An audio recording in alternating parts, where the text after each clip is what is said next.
نے دیا جائے گا. اصلی بات جو آپ نے کی ہے، شدت میں نکاح کی ایک بہت بڑی وجہ جادوگری بھی ہوتی ہے. اچھا، یہ بات یاد رکھے، جادو میں شدت پیدا کرنے کے لیے عدت میں نکاح. اچھا میں آپ کو بتاؤں، جادو بنیادی طور پر جادو میں دوبارہ بول رہے، جادو میں شدت پیدا پیدا کرنے کے لیے عدت میں نکاح کیا جاتا ہے، ہاں، شیطان کو خوش کرنے کے لیے. میں کہتا ہوں جادو ہوتا ہی شیطان کو خوش کرنے کے لیے. یہ تو بہت بڑی بات بتا رہے ہیں. ہاں یہی بات ہے. پھر اندازہ کریں جان بوجھ کے چھپانے کے پیچھے جو موٹیو بیان کیا گیا، معاذ اللہ جو مختلف سورسز بتاتے ہیں کہ انہوں نے ایک خواب بیان کی اور انہوں نے کہا کہ فلاں فلاں، معاذ اللہ میں تو وہ لفظ بھی نہیں کہہ سکتا کہ مجھے حکم ملا ہے کہ عدت میں نکاح، خلاف اسلام اور خلاف شریعت کا حکم ملا ہے، خلاف شریعت.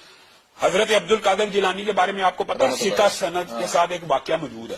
جب ان کو آواز آئی نا آج کے بعد عبد القادر جیلانی تیرے پر نمازیں بھی معاف ہے، میں تیرا رب تجھ سے مخاطب ہوں، تو انہوں نے کہا تھا لا حول ولا قوت الا باللہ، تو رب نہیں ہے تو ابلیس ہے. واہ واہ، بالکل ایسے یہ ایمان ہے جو مجھے نمازوں کی معافی دے رہا ہے. دوسرے لفظوں میں یہ کہہ سکتے ہیں کہ یہ زنا سے بڑا معاملہ ہو گیا، کیونکہ نکاح کو زنا کے برابر کھڑا کر دیا جاتا ہے. میں آپ کو حسان بھائی ایک بات بتاتا ہوں. جی جی. خاص طور پہ میں تو وہ بات کروں گا جو اسلامک جورسپروڈنس کے اندر ہے. ہاں. مفتی سعید صاحب فقہ حنفی سے تعلق رکھتے ہیں. جی جی. عمران خان اور بشرا بی بی فقہ حنفی سے تعلق رکھتے ہیں. انہوں نے نکاح فقہ حنفی کے مطابق کیا ہے. جی جی. فقہ حنفی میں دوران عدت نکاح کے بعد نکاح ہی نہیں ہو سکتا. اچھا، نکاح ہو ہی نہیں سکتا. ہو ہی نہیں سکتا، ہو ہی نہیں سکتا. حالانکہ یہ میں فقہ حنفی کی بات کر رہا ہوں صرف. آپ پوچھ لیں ان کے علماء سے فتویٰ. تو پھر کیسے ہوگا نکاح؟ آپ یہ بات آپ بتائیں، آپ ان سے پوچھیں.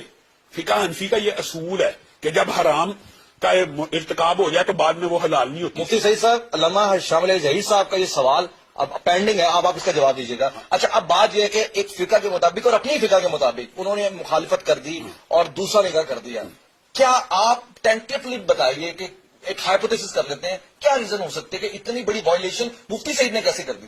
مفتی سعید میرا صاحب خیال ہے کہ شاید ان کو پھر مس گائڈ کیا گیا ہو وہ کہ کیا حلالہ ہو گیا یا جو بھی معاملہ ہو گیا. میں اللہ معاف کرے کوئی ایسی بات یعنی آپ کو مجھے لگ رہا ہے کہ ہائپوتھیسس بھی نہیں بن پا رہا.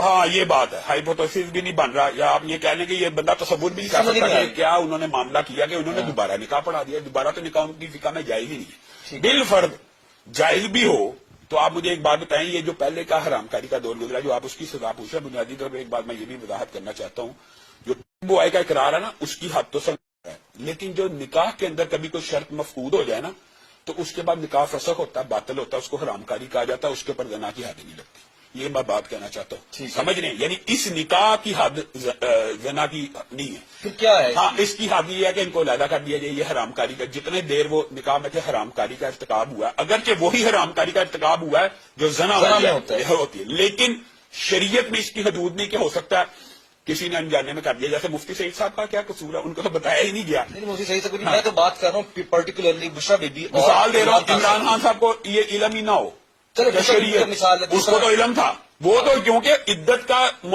تعلق خاص طور پہ عورت کے ساتھ ہوتا ہے، عورت نے بتانا ہوتا ہے میری عدت پوری ہوگی.